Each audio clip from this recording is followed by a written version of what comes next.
And hello, welcome. I'm Steve Prusek. Great to be with you. It's our second show of the season. We're going to give a little time for everyone to make their way in because I sent out a email notification to let everyone know we're going live right here, right now. And we've got celebrity Jane Velez-Mitchell in the green room, and she's going to be with us live. And I couldn't be more excited. So go ahead. Let me know if I'm coming through okay, if the volume's coming in. Just go ahead and type in below. Let me know where you're hanging out. I'm here in Redondo Beach, California. And I know it's pretty cold other parts of the world right now. I've got relatives that are just really suffering, 40 degrees below from what I'm hearing. It's insane. But hopefully you're in a warm space. You've got your water, some juice, maybe some tea, and you're going to buckle up for our ride here. We've got a great interview coming up in just 2 minutes. So we're going to give about 2 minutes for everyone to make their way in, and then we're going to go live with Jane. So you're in for a real treat. Jane is a hero of mine, and she has so much inspiration to share.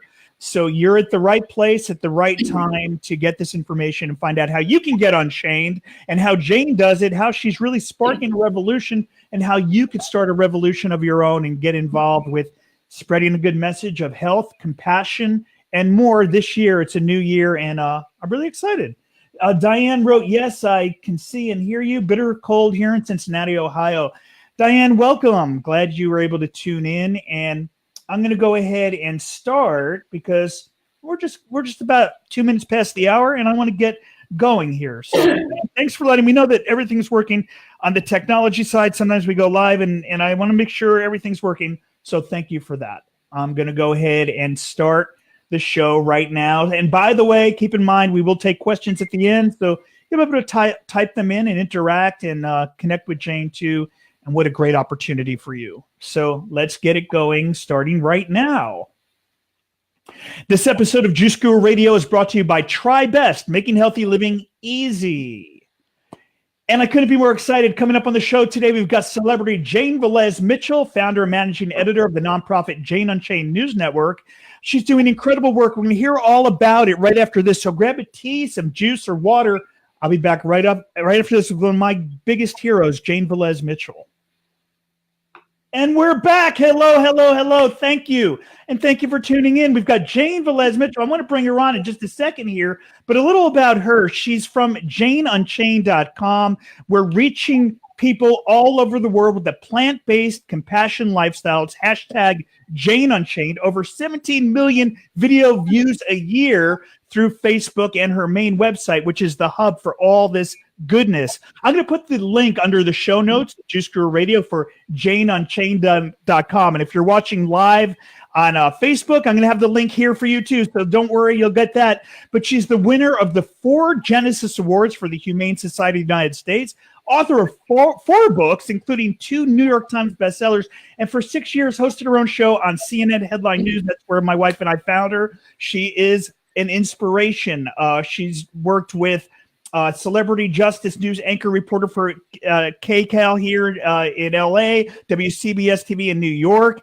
Let's welcome to the show right now, Jane Velez-Mitchell. Hi, how are you? Steve, I love you, Juice Guru. Jane, you're not keeping busy enough. I don't know what you're doing. Well, let's see. This morning I was editing a documentary with a great editor, a vegan editor out of North Carolina, Jeff Adams, who's also starting a vegan linked, which is similar to LinkedIn for vegans to connect with other vegans. And now I'm doing this. And when I'm done with this, I'm going to work with someone else to complete our music video, our latest music video from Jane Unchained called Go Vegan Go. And it's just one thing after another from the moment I wake up till the moment I go to sleep, trying to spread the word about a compassionate lifestyle that doesn't involve killing so that we can save the planet. Because as I'm outlining my documentary, we are killing animals at an extraordinary frenzied rate. In 12 hours, more animals will die for food than all humans killed in all wars in the history of humankind. So there is a price to be paid for that killing. Our society, which is profiting off of the suffering and death, says you get a pass on that killing. You can even call yourself an animal lover if you're killing animals. But that's not true. The truth is that we're all paying a price because climate change is accelerating with extreme weather phenomenon that we're seeing as we speak, with bitter cold Arctic style temperatures in the Midwest and fires here in Malibu, floods in the South, and it's just the beginning. So if you throw up your hands and say it's terrible, but there's nothing I can do, you're wrong. The most important thing you can do to stop climate change is to start eating a plant-based diet. Transition now to a plant-based diet. If you have children, if you have grandchildren, if you just want to see our planet survive, the planet itself will survive, but the species won't. And we are literally barreling toward extinction. Well, let's talk about your journey. How did you get into this? Because, I mean, obviously you were working with Headline News. You've been working for the major news networks. And I remember, because I was a big fan of the work you were doing, you were always sprinkling the message about compassion in all the work you were doing. Tell us about your journey and how Jane Velez-Mitchell got to where you are today. Well, I was born and raised in Midtown Manhattan, directly across the street from Carnegie Hall. My dad was Irish American, an advertising executive right out of Mad Men with an agency on Madison Avenue. We smoked a pipe, the whole 9 yards. And my mom was from Puerto Rico, and she was a dancer, the last of the vaudevilles.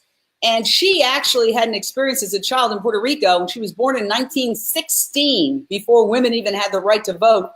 And she had an animal that was her friend, and she thought that this was her companion, her friend, and she came home one day when she was very young, and the pig had been killed for food, and she fainted, and she was hysterical, and she shunned meat from that point on as a little girl. So at the age of 12, she came to New York on a boat by herself, formed a dance troupe, became a successful dancer, Anita Velez Dancers, and then eventually, after career highlights like playing the Palace Theater, she married my dad. And my dad had been a meat eater, but she converted him to, we thought we were vegetarian growing up, but we were far from it. We were pescatarian for the most part.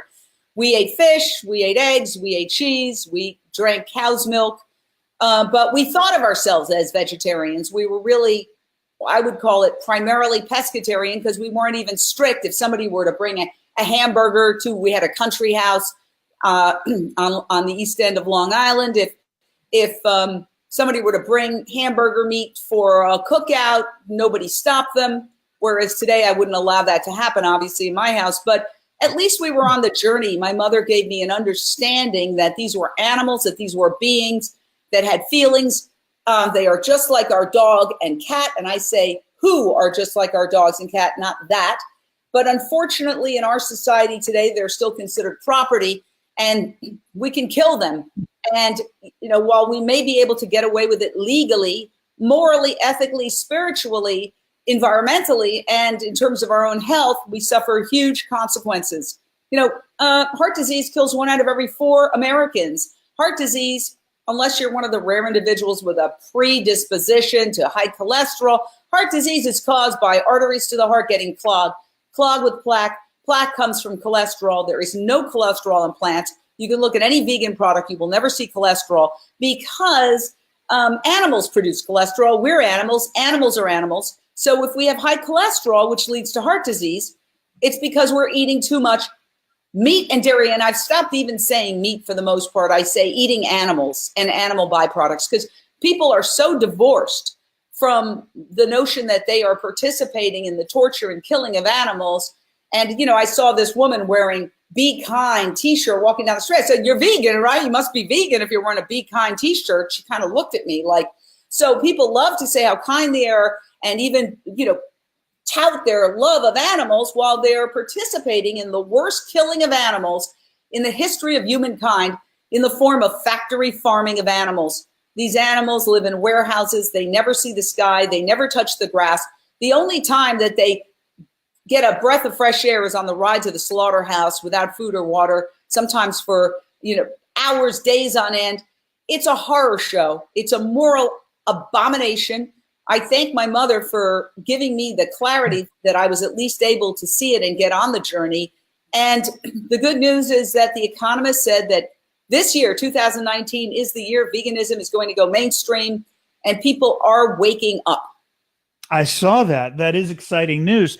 And thanks to you with your network and what you're doing, because You were out there. You were in the mainstream. I mean, covering these trials like Jodi Arias and some of the other things that you were doing on the network. And what was the decision to make the leap and say, you know what, I'm going to start my own network and no more censorship of what I could imagine they were probably censoring some of what you were trying to say. Well, I was in mainstream media for 40 years. When I graduated New York University, I got my first job as a reporter in Fort Myers, Florida. And then my second job in Minneapolis, Minnesota, my third job in Philadelphia, Pennsylvania. And then I ended up going back to my hometown, WCBS TV Channel 2, which ironically was on the same block that I grew up on, 57th. And then I worked there for 8 years. And then I got an opportunity to be a weekday anchor. I was a weekend anchor at WCBS. And I got an opportunity to go to LA, and I was offered a job as a weekday anchor.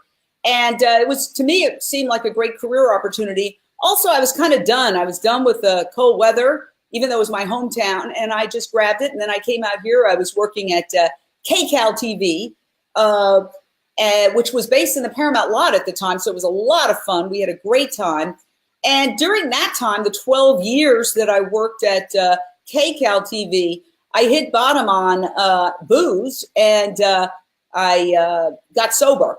I'm a recovering alcoholic with 23 years of sobriety. And, I became vegan shortly after that. While I was drinking, I talked a good game about this, that, and the other, but I didn't really do anything. I worked hard. I told myself, well, I work hard and I play hard, but I wasn't giving anything back really.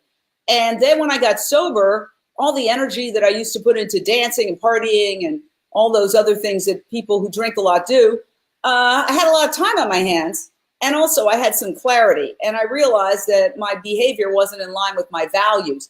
I am ashamed to say that before I went vegan, I was vegetarian. Before I was vegetarian, I was kind of a half-assed vegetarian who would eat crabs. And I'll never forget looking back now that I went to some crab place and I had a hammer and I was hammering the shells. And now I look at that with horror. Like, how could I be so blind? But that allows me to have compassion for those who are still eating animals, because I was blind, I was in denial, and I was lying to myself and saying, well, this doesn't count, they're just shellfish.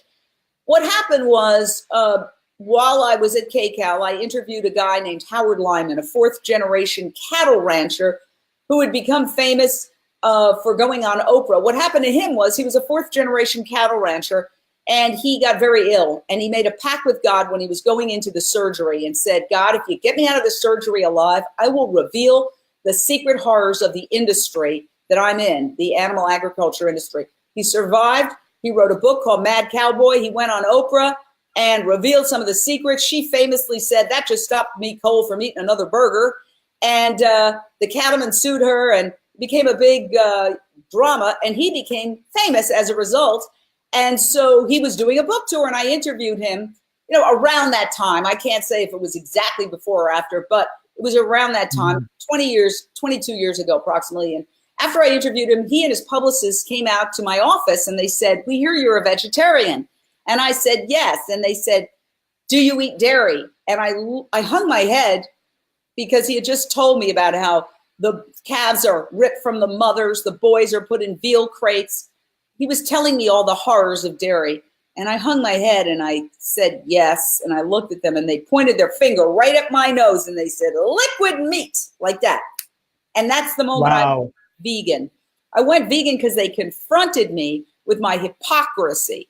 And, so when people say, please be oh so very polite and don't confront anybody, I say, but wait a second, I was shamed into going vegan.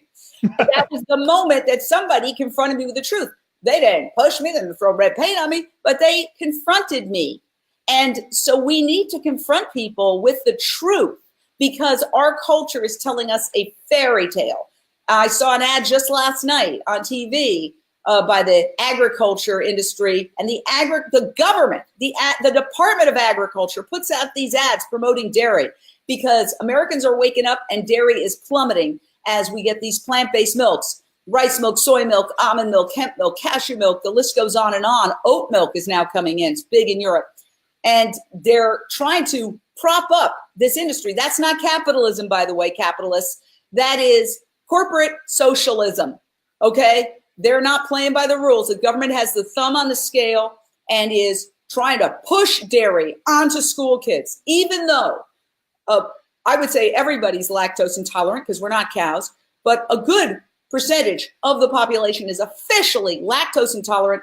And in this state, you have to bring a doctor's note to a public school if you want your kid to be offered alternatives. In fact, I'm working with social compassionate legislation. They're trying to get that changed and get, just like we passed a law here in California just this past year, that says you must offer healthy plant-based options to people who are in hospitals, healthcare centers, and prisons. And we're going to try to change that for schools as well. So we're doing what we can. We're trying to wake people up any way we can. And that's why I started Jane Unchained. Progress is being made. People seem to be waking up here and there, and that's a fact. And even Forbes magazine is saying, this is the new thing. This is the big thing.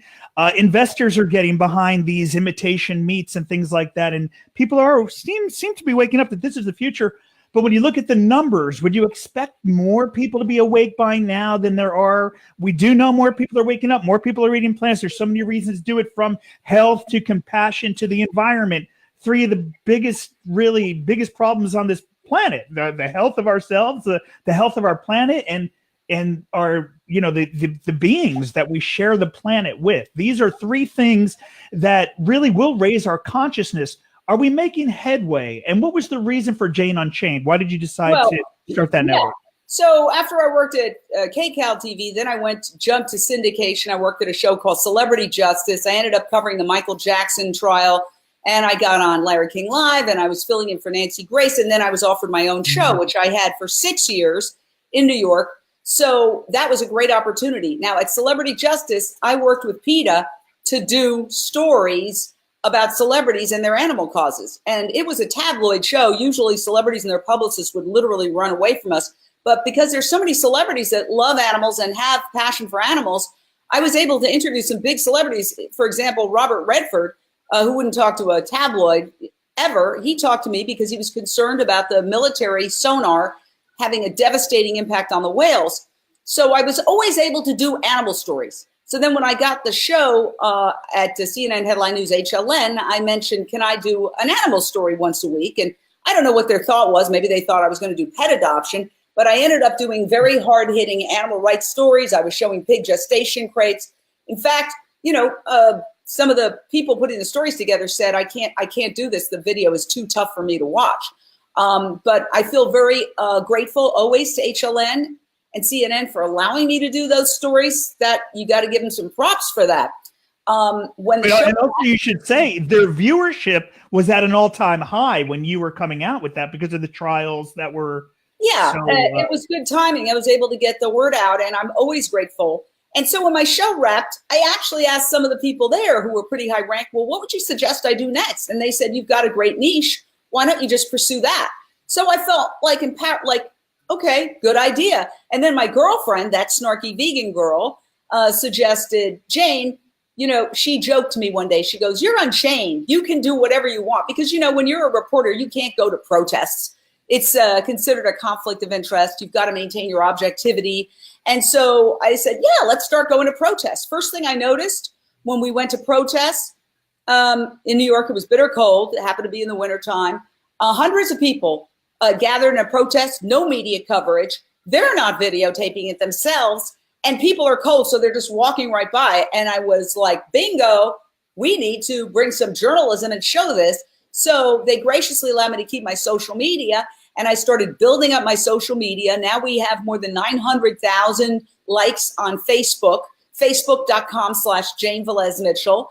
And we go live. We've had 17.6 million video views on our animal rights vegan videos in 2017 for 10 million minutes of video viewed. And we keep growing. And now we have 70 contributors around the world. And I'm happy to say, Steve, you and your wife, Julie, are two of our contributors. And we love what you're doing with the juicing.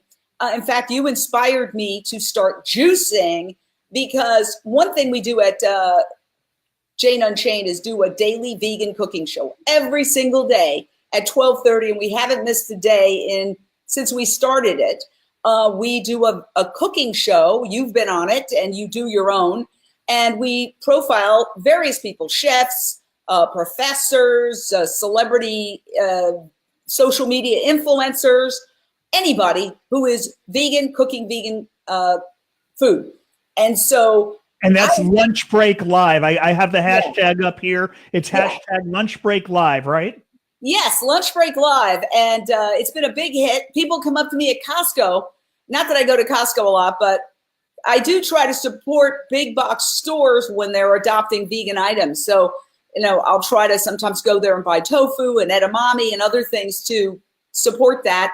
And they say, hey, I watched your Lunch Break Live. I've really cut down on my meat. And so that's what I live for. In fact, we just commented, there was somebody who just saw a video that we did at a pig slaughterhouse. We bear witness to pigs going to slaughter. And there's something called the Save Movement, which aims to have a slaughterhouse vigil at every slaughterhouse in the world, founded by a Toronto PhD who is a student of Tolstoy and who happened upon a pig truck and said, wait, Tolstoy teaches us when we see suffering, we have a moral obligation not to turn away, but to get closer, see if we can help and bear witness.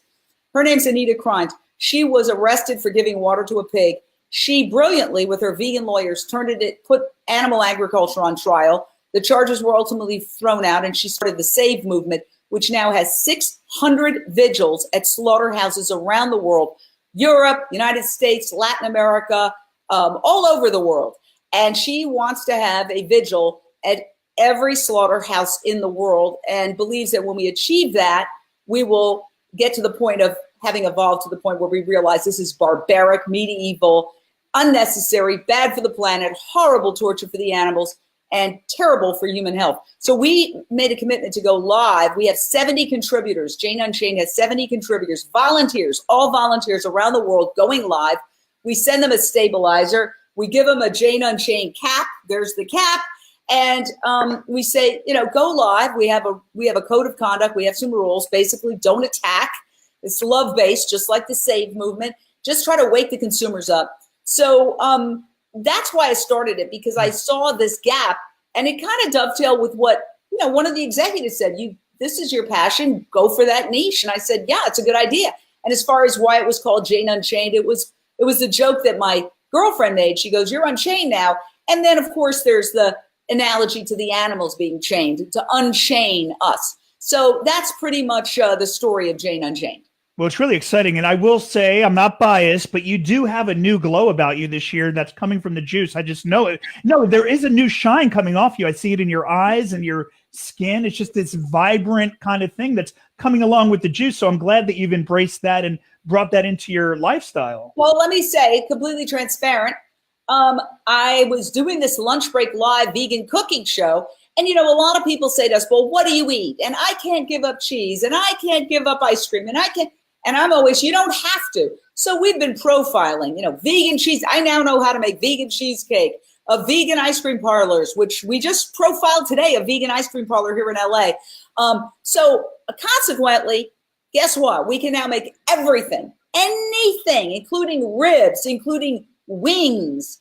Cauliflower wings we do are incredible. But in the course of proving that every single thing, at whatever scone, whatever cake, I had put on a few pounds.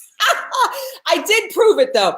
With our incredible team, we proved everything. We've been in Berlin. We've been all over the world showing incredible 5-star vegan restaurants. It's been a blast. But then one day I stepped on a scale and said, okay, Jane, you've proved your point. Now you've got to get back into that healthy range. Those are good treats. I'm not saying I'm never going to touch a piece of vegan cake again, but you've got to start doing something. And, I had tried juicing before, and the juices that I had originally tried, they just didn't jive with me. It was like broccoli juice. I was like, oh boy, I love broccoli, but broccoli juice, not so much. So I was just down at the corner. I would like to walk my dogs down to the corner. You inspired me. And then I wouldn't have picked up on this had I not been talking to you and Julie, but I went down to the corner, and there's a place called Juice Infusion nearby where I live. And I saw a sign that they said 5-day juice cleanse. So I just said, let me try it. And I happen to really like the juices they make. So the juices they make were just particularly delicious to me. And I found that, and they also put in a salad every day. So I did the 5-day juice cleanse, and I found that I had more energy. Here was another thing. I'm a recovering alcoholic. And as I mentioned, many recovering alcoholics end up getting sugar cravings because, alcohol becomes sugar eventually. There's a commonality there. So it's very common for people who are in recovery to crave something else. It's not particularly good for them. So I do have sugar cravings. But what I noticed during my juice cleanse was my sugar cravings decreased by like 75%. I don't know why. Maybe you can explain it. Your body's getting more alkalizing. You're resetting your taste buds. So when we're putting in all those vegetables and fruit concentrated down to that level, it's a total body reset. And then we start to crave healthier things. Even just fruit tastes like a cheesecake, and we just want more of that. It's kind of like a total reset of the body. I think it's just great that you took that path. So thank you for sharing that too. Yeah. And then I decided, because it is pricey to constantly do juice fast. Like I was at Erewhon. I love Erewhon. And I got a couple of juices yesterday waiting for my juicer that you ordered for me that has just arrived. It's right here. It just arrived like literally 2 minutes before we went on the air. And I'm so excited. But I realized, okay, this is not sustainable, me going to juice bars and getting the glasses and blah, blah, blah. I'm going to start juicing. So honestly, I would like some tips from you because I have no idea how to do it. Yeah, we got a Try Best Slow Star over to Jane, and family pricing, of course. So if you're in community, send me an email. We'll set you up too. But we should do a whole unboxing, and I can show you the ins and outs. So, it becomes the star of your kitchen. The first thing is get it right on the kitchen counter. Don't put it in the cabinets and take it out when you use it. Make it out of sight is out of mind. We really want it to be the star piece and your girlfriend's going to love it too. Like you're going to become your own juicery, and it's going to be easy. We'll get you the template recipe. It's the only recipe you need. Put it up on your refrigerator. You get those 5 core ingredients. It's available year round at the supermarket. What's that? What are the 5 core ingredients? The 5 core ingredients, it's celery, cucumber, lemon for the liquid. And then we put in some greens like spinach or kale or dandelion greens or chard, a combination or one, even just one. And then you spice it up with something like ginger, maybe cayenne pepper, a little sprinkle of that. If you like sweet, an apple would be great to add to this juice. And it's easy. It tastes amazing. You can put in some turmeric if you want instead of ginger. It's anti-inflammatory, protects against diseases, and it's at juicingchart.com. Jane, I'll send you the template recipe so you have that, though. Thank you. But anyway, enough about that. I'm interviewing you. So I just want to say the future. What is the future for Jane Unchained? Where are you going with it? I know it's a nonprofit, and are you looking to get more people involved with the network? Yes. And go ahead. No, we invite people. We just like Anita Krines and the Save Movement would like a vigil at every slaughterhouse in the world. We'd like a contributor in every city in the world. And you don't have to live in a big city. We have people in the Carolinas, in small towns. They go to sanctuaries. There are vegan restaurants all over America and the world. We have a Switzerland contributor. We have a contributor from the Netherlands. We have one in Buenos Aires. So if you're interested, reach out. I can even give you my email, jane@janeunchained.com. Pretty simple, jane@janeunchained.com. And you can also go to Jane Unchained, and there's a contributor application. If you're interested in being a contributor, fill out the application. We'll call you. And, I do pre-interview people because we have to be careful. First thing I say, and we have a code of conduct that you can also read on Jane Unchained. It's right there under contributors. We are not attacking. We are live. So we have to be careful because most articles are edited. So you have various sets of eyes and even an attorney at a big place or two. But when you're live, you can't do all that. So we urge people, don't play Woodward and Bernstein. Don't attack companies. Just aim for the consumer. Talk to the consumer. When you're at a protest, ask people, what would you say to consumers as opposed to, why is this company evil? We're not about that. We're really about elevating the consciousness of consumers. And so that's pretty much what we do. We are live several times. Now, we did do a McDonald's protest yesterday in 3 cities. McDonald's has introduced this bacon promotion. And, bacon, unfortunately, right now is very big. Oh, bacon is cool amongst the hipsters. Well, that's idiotic because bacon is a processed meat, and the World Health Organization has officially declared processed meat to be carcinogenic, i.e. cancer-causing.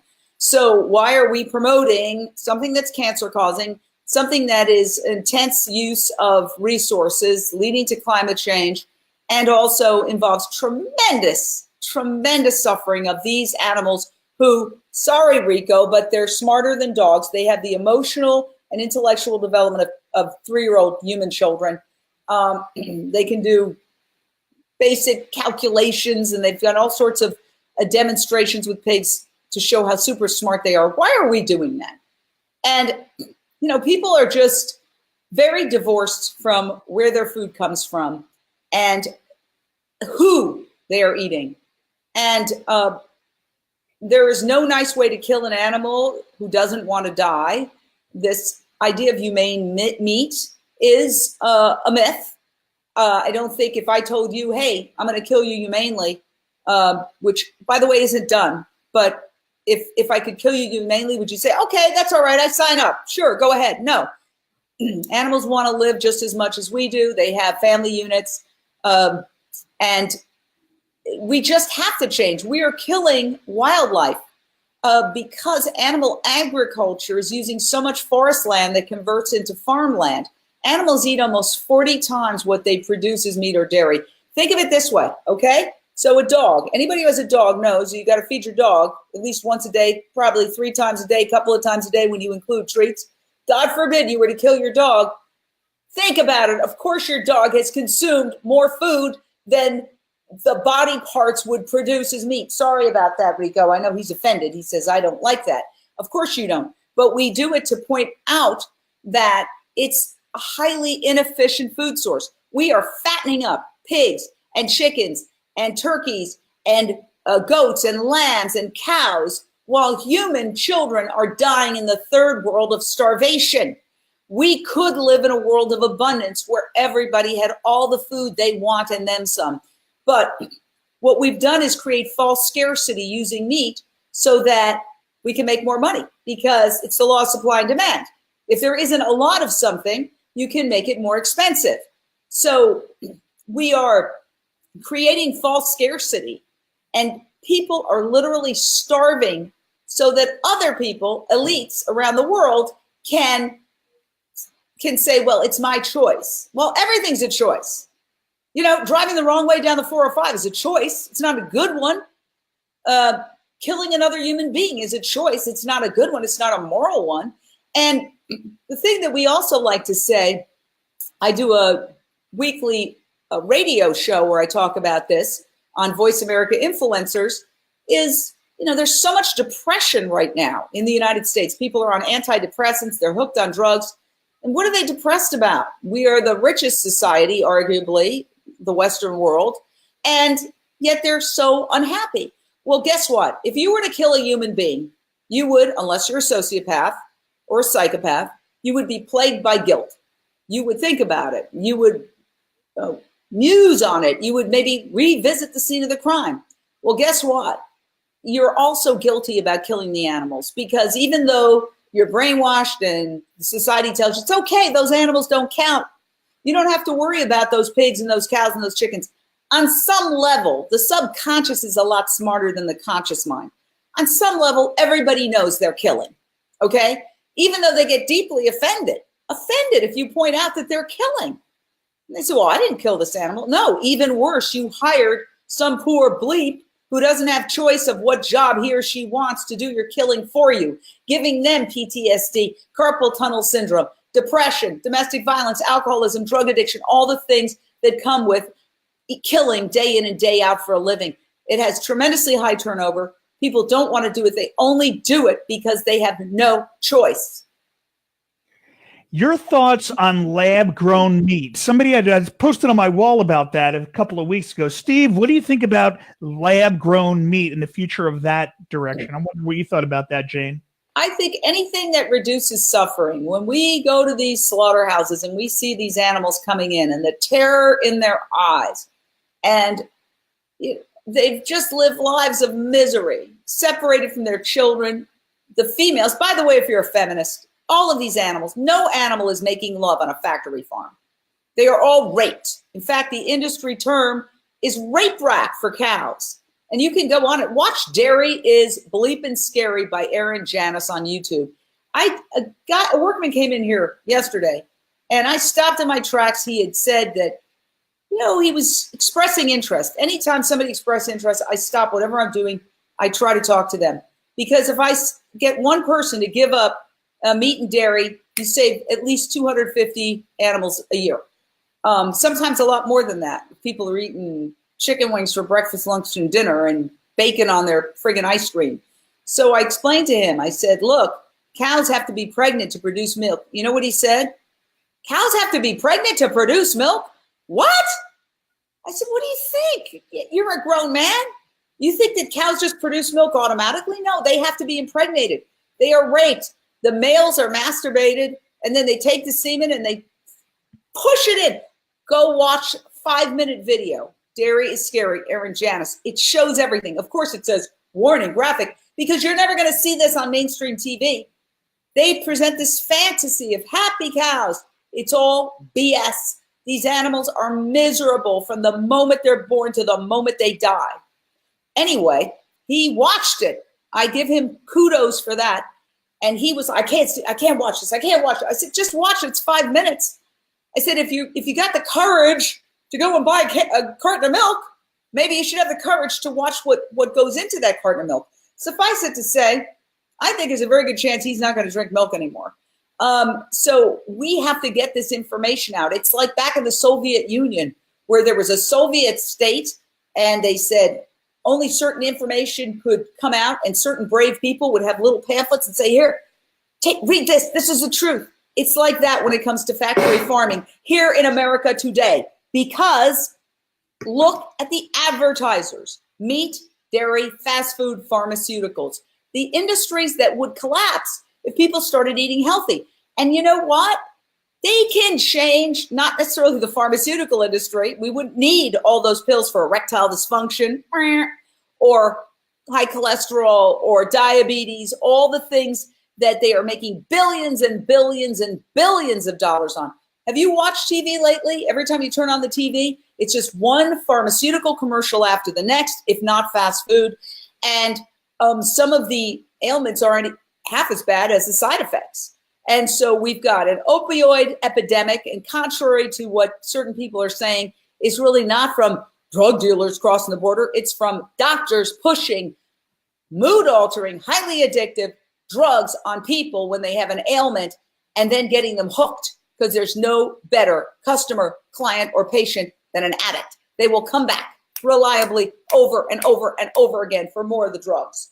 So, you're not going to get this information on advertiser-based television. It's not going to happen. They are shills for the industry. I'm sorry to say, in most cases, whatever news outlet you're talking about, they are not talking about this. Now, we do find news articles. The best thing you can do for the planet is to adopt a vegan diet. We have to switch to plant-based lifestyle if we want our planet to survive. But these articles are buried. It should be on the front page of the New York Times every day, because we are barreling toward an ecological collapse. And the funny part, the tragic part, tragicomic part, is that when you try to tell somebody about this, they say things like, I love your passion, or I care about children. Well, I care about children too. That's why I'd like to stop children from dying of starvation. I'd like to stop 2/3 of American children from being overweight or obese and developing type 2 diabetes at an unnaturally young age.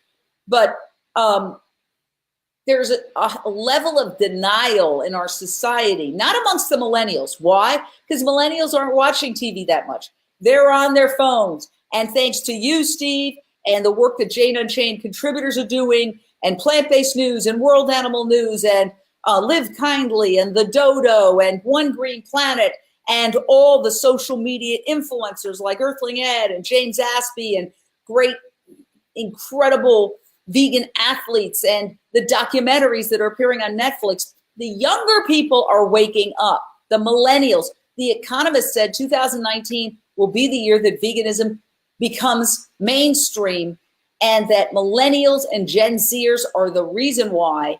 And 25% of millennials aged 25 to 34 consider themselves vegan or vegetarian. It is happening. The older people, it's happening a lot less.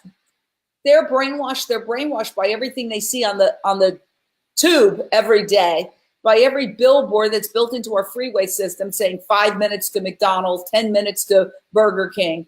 And, I want to give a shout out to fast food companies like Carl's Jr., which is now offering the Beyond Meat Burger. And Del Taco is offering the Beyond Meat Taco. So these McDonald's can change. The Burger Kings of the world can change. It's just a question of consumers forcing them to change. Unfortunately, this new bacon promotion, and we'll talk to McDonald's or any of these companies anytime on Jane Unchained. You have a standing invitation. It's really going in the wrong direction. I believe it's St. Vitus stance. I think it's the last throes of a dying era. What was that about the bacon? Oh, McDonald's has a promotion that is basically really pushing bacon big time. Suffice it to say, I don't want to promote it any more than we have to. Yeah. She's Jane Unchained. Now you see why. She's connecting the dots and getting this message out there in a way that is hitting people over the head. And some people don't want to wake up. So we do see resistance. The website again is janeunchained.com. If you're ready for this, willing and able to take in the new information and where it's all going. I love that you said the millennials are waking up because they're not conditioned like some of the older people are. But hopefully everyone could wake up. And thank you for providing that opportunity, Jane. We have a question in the studio audience that we'll get to in a minute. We're going to close out the radio part first. But before we do that, again, the website, janeunchained.com. You'll find that under the show notes at juicegururadio.com for our show with Jane Velez-Mitchell. But anything that really summed it up beautifully, but anything that you didn't touch on or you want to share with our radio audience before we sign off there? Well, I want to say a lot of people are afraid.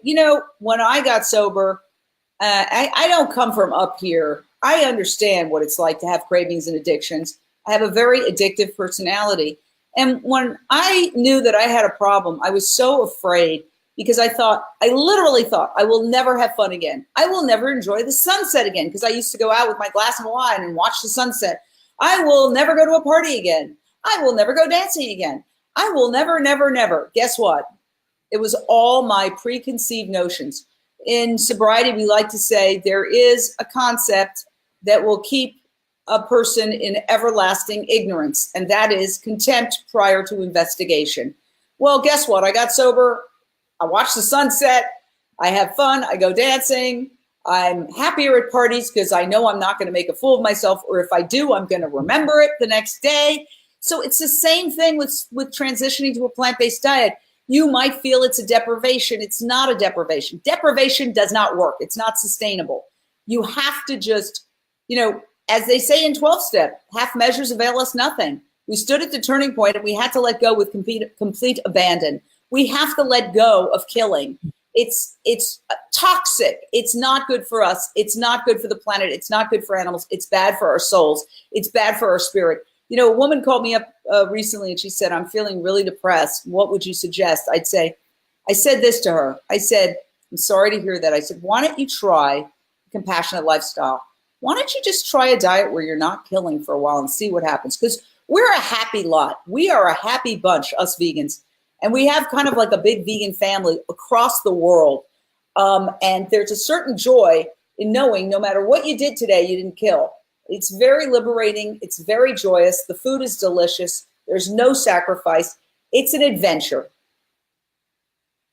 She's Jane Velez-Mitchell. And by the way, the thing it reminded me of, 5-year-old Jane didn't have a drink in her hand. 5-year-old Jane didn't go to the birthday party and need to be drunk. You return to who you are, and that is who Jane Unchained is. You are who you are, and for that, there is joy. Thank you for your gifts and everything you're doing, Jane. Again, the website is janeunchained.com. Real gifts. I'm Steve Prusak, and we'll see you next time. Thank you, Steve.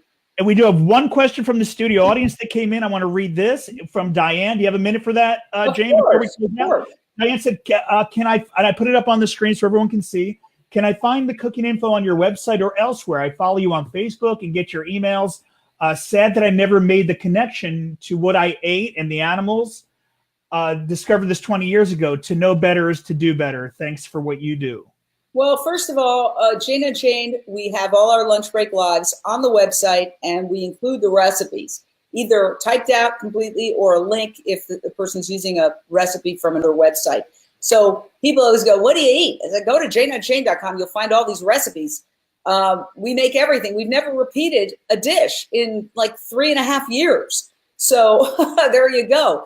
And the other thing I want to say is don't feel bad, Diane. We do not need to regret the past. You can do a living amends by getting active in the program. Go to vigils or start a vigil in your community if you don't have one. Become a Jane Unchained contributor. Spread the word. Go to a Cube of Truth and put on a mask, Guy Fawkes mask, and join Cube of Truth. Join Direct Action Everywhere, the SAVE movement, the Climate Save movement. There's so many ways to be a part of the solution. We need everybody to get active now because the future of our planet depends on it. Thank you again. Thank you guys for tuning in. Jane, thank you. And I look forward to unboxing that Tri-Best Slow Star with you and get you juicing. Thank you, Jane. I love it and love you. Thank you. Love you. Much love. Bye-bye. Bye, everyone. Thanks for being here.